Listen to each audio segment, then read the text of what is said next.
नमस्कार दोस्तों, welcome back to my channel. आज करेंगे हम पार्ट 2 रिफ्लेक्शन एंड रिफ्रैक्शन का।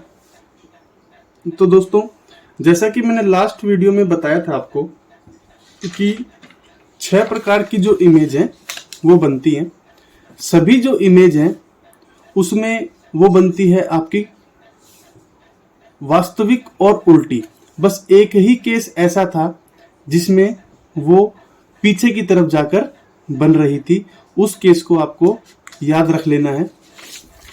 अब जो इसमें क्वेश्चन पूछे जाते हैं दोस्तों, इससे रिलेटेड एक तो सबसे पहले है इस्तेमाल कहाँ कहाँ होता है, यूज कहाँ कहाँ करते हैं अपन। जो ये आपका अवतल दर्पण है इसका, तो दोस्तों इस अवतल दर्पण का इस्तेमाल सबसे पहले टॉर्च बैटरी में किया जाता है। दूसरा, जितनी भी आपकी सर्च लाइट होती हैं, जैसे आपने देखा होगा फिल्मों में भी सर्चिंग जो लाइट होती है उनमें किया जाता है। व्हीकल, गाड़ियों की जो हेडलाइट है उसमें किया जाता है। और जितने भी शेविंग मिरर हैं दोस्तों, दाढ़ी बनाने वाले जो मिरर हैं उनमें भी इसका इस्तेमाल किया जाता है, ताकि दाढ़ी बनाते समय जो चेहरा है वो बड़ा दिखाई दे। इसी तरह जो दांत के डॉक्टर होते हैं, डेंटिस्ट होते हैं, उनके पास में भी इसी तरह का मिरर का इस्तेमाल किया जाता है, ताकि वो भी बड़ा बड़ा देख सके कहाँ पे कैविटी है। और सोलर फर्नेस, सोलर की जो चीजें हैं वहां पर भी इसका इस्तेमाल किया जाता है। तो इनको आप याद रख लें। कई बार ऐसे भी पूछ लिया जाएगा कि बताइए जो व्हीकल की जो हेडलाइट है उनमें किस प्रकार का दर्पण का इस्तेमाल किया जाता है, तो वहां पे आप बता देंगे कि अवतल दर्पण का इस्तेमाल किया जाता है। ये तो है इसका। अगर अच्छा होता क्यों है इसका इस्तेमाल, देखिए आप कई बार पहचान भी लेंगे। जो आपने गाड़ी की या किसी मोटरसाइकिल की हेडलाइट देखी होगी तो उसमें यहाँ पर बल्ब होता है दोस्तों ऐसे, और पीछे की तरफ ये चमकीला हिस्सा होता है अंदर की तरफ में, और ये कांच होता है। तो ये चमकीला हिस्सा इसीलिए होता है क्योंकि लाइट यहाँ से आएगी और इसके ऊपर जैसे ही लाइट आएगी तो ये आगे की तरफ इसको फेंकेगा और ये पूरी बीम से लाइट जाएगी। तो ये चमकीला हिस्सा किस शेप का होता है आपका, कनकेव की शेप का, अवतल दर्पण के रूप का। अब जो दूसरे प्रकार का मिरर है वो है आपका उत्तल दर्पण, मतलब कन्वेक्स मिरर, उत्तल दर्पण। उसका इस्तेमाल कहाँ कहाँ होता है दोस्तों, क्योंकि दोनों का इस्तेमाल का होना आपको पता होना चाहिए। अच्छा, इसकी जो इमेज है, इसकी इमेज को आप बस ध्यान रखें कि इसमें ज्यादातर 2 ही प्रकार की इमेजें बनाई जाती है। जैसे पिछली बार उसमें इसके केस में 6 बनाई थी, तो इसमें 2 ही बनाते हैं, और दोनों ही केस में आपकी वास्तविक और सीधी इमेज बनती है। अब बात आती है कि इसका इस्तेमाल कहाँ पे होता है। तो इसका इस्तेमाल किया जाता है जब भी रियर साइड, रियर व्यू अगर आपको देखना है उसमें किया जाता है, क्योंकि इससे जो इमेज बनती है दोस्तों वो बनती है छोटी। और अगर देखिए जैसे आपकी गाड़ी है, गाड़ी का जो पीछे के देखने के जो शीशे होते हैं, अगर वही बड़ा बड़ा पीछे जो गाड़ी आ रही है अगर वो उनको बड़ा दिखाएगा तो उस शीशे में केवल एक ही गाड़ी दिखेगी। अगर उन्हीं 5-6 गाड़ियों को छोटा छोटा करके दिखा देगा तो आपको उस सभी का व्यू इस शीशे में दिख जाएगा।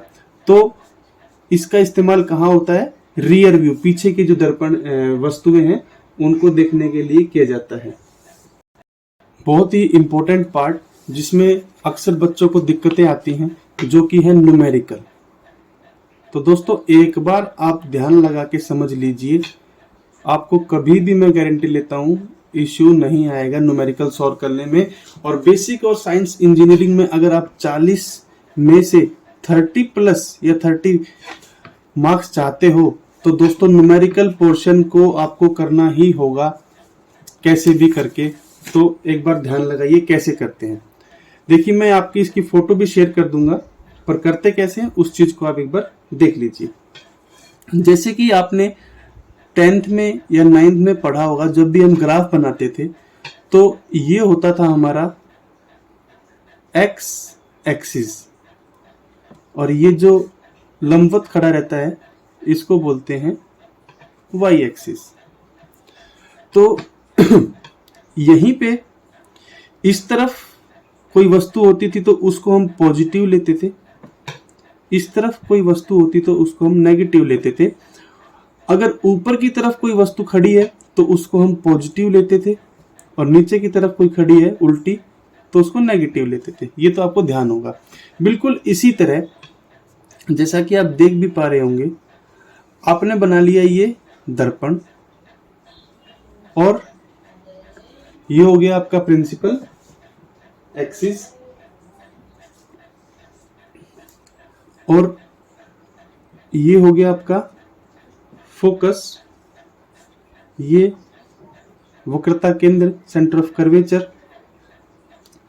प्रिंसिपल एक्सिस को मुख्य अक्ष बोलते हैं दोस्तों। अगर कोई ऑब्जेक्ट बताइए, इसके केस में जो हमारी वस्तु थी वो सारी इस तरफ रखी हुई थी, तो यहां से दूरी मान लीजिए हमने वस्तु यहां रख दी है ऐसे खड़ी अवस्था में, तो ये जो दूरी होगी, दूरी हमेशा कहां से मापेंगे दोस्तों? ये जो पोल है यहां से मापी जाती है। ये वस्तु यहां पे खड़ी कर दी तो यहां से यहां तक की दूरी को पोल से दूरी लेते हैं, तो इस तरफ है, लेफ्ट हैंड साइड में है ओले हाथ की तरफ, तो इसको लेंगे नेगेटिव। और शुरू के 5 केस, टोटल 5-6 में से 5 केस जो थे उनमें जो इमेज बन रही थी वो इसी तरफ बन रही थी, एक आखिरी केस में इधर बन रही है, तो इधर उसकी जो दूरी लेंगे उसको भी क्या लेंगे? नेगेटिव। वस्तु को हमने इस लाइन से ऊपर खड़ा किया है, ऊपर, तो इसको क्या लेंगे? इसकी जो हाइट लेंगे वो कैसी लेंगे? पॉजिटिव। और जब वस्तु की इमेज बनती है तो नीचे की तरफ बनती है, उल्टी बनती है, तो उसको कैसा लेना है दोस्तों? नेगेटिव। अगर आपने ये चीजें ध्यान रख ली तो आपको न्यूमेरिकल करने में दिक्कत नहीं आएगी, और मेरे को लगता नहीं कि ऐसा कुछ हार्ड है। बस इतना याद रखें, ये वाला रूल।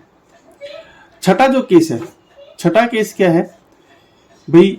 वस्तु तो यहां रखी है इन दोनों के बीच में, और जो इमेज बन रही है वो इधर बन रही है, तो जो इमेज की हाइट होगी उसको भी हम क्या लेंगे यहां पर? पॉजिटिव। इमेज की हाइट को दोस्तों।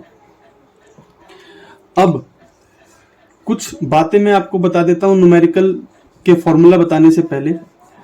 जब भी आपने वस्तु यहां रखी तो यहां से यहां तक की दूरी, जो वस्तु की दूरी होती है दोस्तों, उसको u से मापा जाता है, और जो इमेज बनती है वो जो बनती है उसको, उसकी दूरी को v से मापा जाता है। v उसका सिंबल रखा गया है, और वस्तु की हाइट को h ही माना गया है, और जो इमेज की हाइट बनती है उसको h डैश माना गया है, और यहां ये जो फोकल दूरी है इसको f लिया गया है। तो अब बात आती है फॉर्मूले की। तो इसका फॉर्मूला क्या होता है? एक बात और बता देता हूं दोस्तों, अभी हम कर रहे हैं दर्पण का, इसी तरह बिल्कुल सेम टू सेम लेंस का है। एक बार इतना कर लेंगे आप तो आपको लेंस का बिल्कुल कुछ नहीं बताऊंगा, बिल्कुल सेम एज इट इज है। बस लेंस में होगा क्या? लेंस में ये ऐसे लेंस बन जाएगा, और सारी चीजें सेम रहती है, कुछ डिफरेंस नहीं है। एक आधा छोटा सा डिफरेंस है साइन वाइन का फॉर्मूले में, वो मैं बता दूंगा आपको। तो इसलिए इसको ध्यान से पढ़ेंगे तो समझ में आता रहेगा। तो बात करते हैं आगे। अभी एक फॉर्मूला भी करेंगे तो आपको बिल्कुल समझ में आ जाएगा, इसलिए ध्यान से इसको देखें। इसका जो फॉर्मूला है दोस्तों वो है 1/v प्लस 1/u बराबर है 1/f। दोस्तों ये बिल्कुल बेसिक से करा रहा हूं, थोड़ा सा समय लगेगा। तो v मैंने आपको बता दिया, जो इमेज बनी है उसकी दूरी, u जो वस्तु रखी थी जिसकी इमेज बनानी है वो, और फोकल लेंथ उस दर्पण की। ठीक है। अब एक होता है दोस्तों मैग्निफिकेशन फैक्टर, हिंदी में मैं बताता हूं क्या कहते हैं इसको।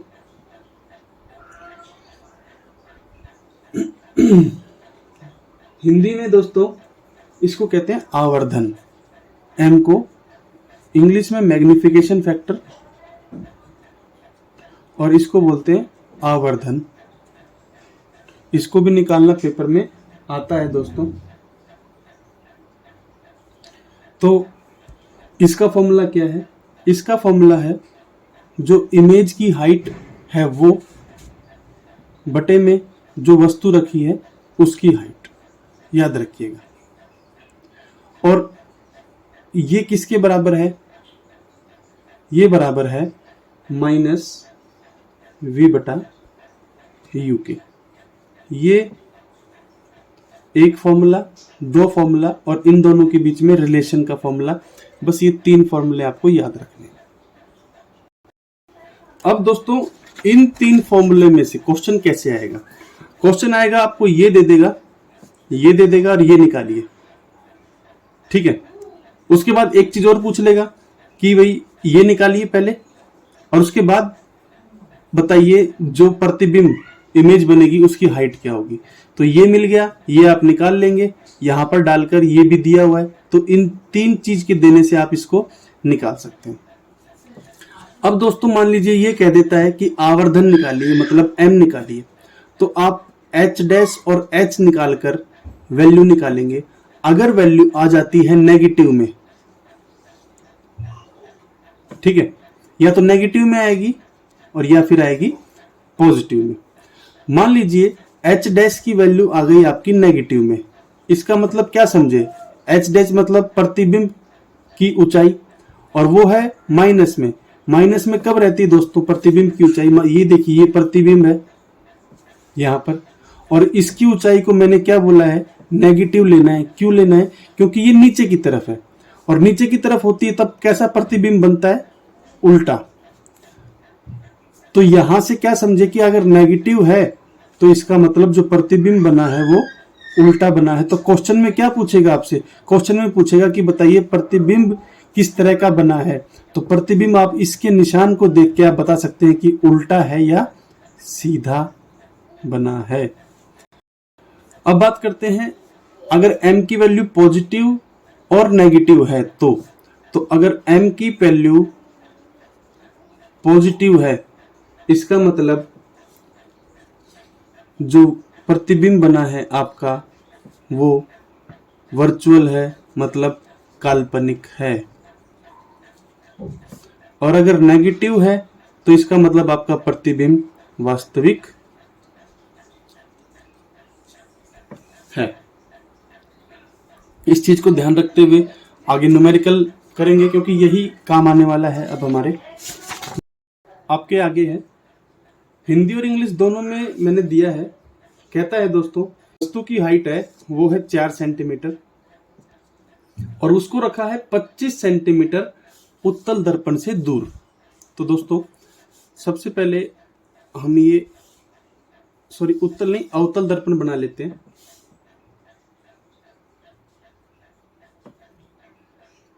और वस्तु की जो हाइट है वो 4 सेंटीमीटर है, मतलब h जो है वो 4 सेंटीमीटर है। उसको 25 सेंटीमीटर दूर रखा है, तो ये ऑब्जेक्ट है, तो यहां से यहां तक की दूरी क्या है दोस्तों? ये 25 सेंटीमीटर। और अगर अब आपने ध्यान से सुना है तो आप बता पाएंगे कि ये क्या है। तो ये है दोस्तों आपका U। अब पूछ रहा है बताइए जो एक स्क्रीन है उसको कहां पे रखें कि जो प्रतिबिंब बनेगा वो बिल्कुल सुंदर और साफ सुथरा बने, पर्दे को कहां रखें, और नेचर कैसा होगा, जो प्रतिबिंब बनेगा वो किस तरह की प्रकृति का होगा और उसका साइज क्या होगा। तो प्रकृति मतलब वो वास्तविक होगा या काल्पनिक होगा, वर्चुअल होगा या रियल होगा, ये बताना है। और दिया क्या हुआ है दोस्तों? फोकल लेंथ दी हुई है, ये मान लीजिए यहाँ पे f है तो ये 15 है। 15 सेंटीमीटर है। तो आप देख के बता सकते हैं, अगर आपको वो 6 केस याद हैं तो लगभग आप बता ही दोगे कि कौन से वाला होने वाला है। तो देखिए दोस्तों, जब भी फोकल लेंथ के पीछे किसी वस्तु को रखा गया है तो इमेज आपकी हमेशा उल्टी बनती है, केवल आखिरी के केस में, जबकि हम वस्तु को कहाँ रखते हैं, फोकस और पोल के बीच में, ध्रुव के बीच में, तब वो बनती है काल्पनिक। तो इसमें बनने तो वाली है आपकी उल्टी और असली वास्तविक, पर इसको करते देखते हैं न्यूमेरिकल में क्या होने वाला है। तो सबसे पहले जैसे ही आपको ये चीजें दिखती हैं तो आप ये लिखना चालू कर दीजिए कि u कितना है। u है, प्लस लिखेंगे या माइनस,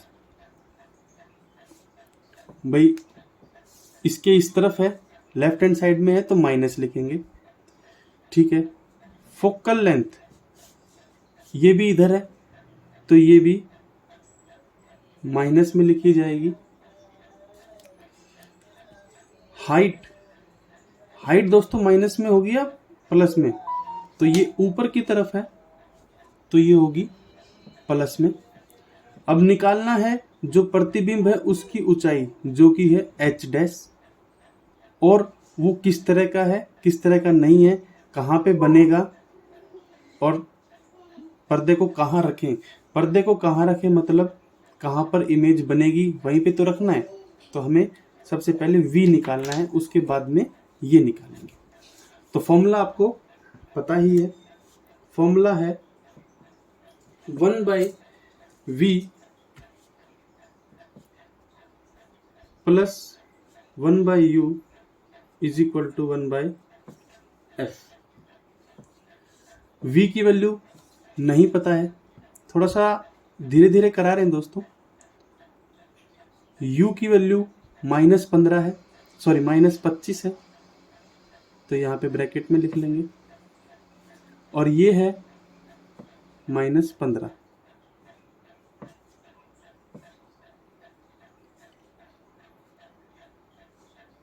ये माइनस ऊपर आ जाएगा, इसमें भी ये माइनस ऊपर आ जाएगा। अब इसको वहां भेज देंगे, इस तरह से आप इसको सॉल्व कर लेंगे। ये माइनस का उधर जाके प्लस का हो जाएगा।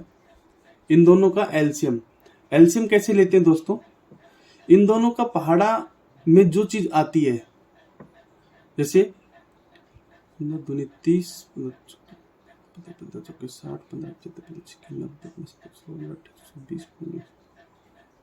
150 ले लीजिए, दोनों के पहाड़े में 150 आता है, ठीक है। तो ये हो जाएगा आपका, इसका एलसीएम लेंगे तो ये माइनस का 10 और ये हो जाएगा 6 जा -4/150, और इसको सोल्व करेंगे तो दोस्तों सोल्व करने से आपका ये आ जाएगा, माइनस का चल रहा है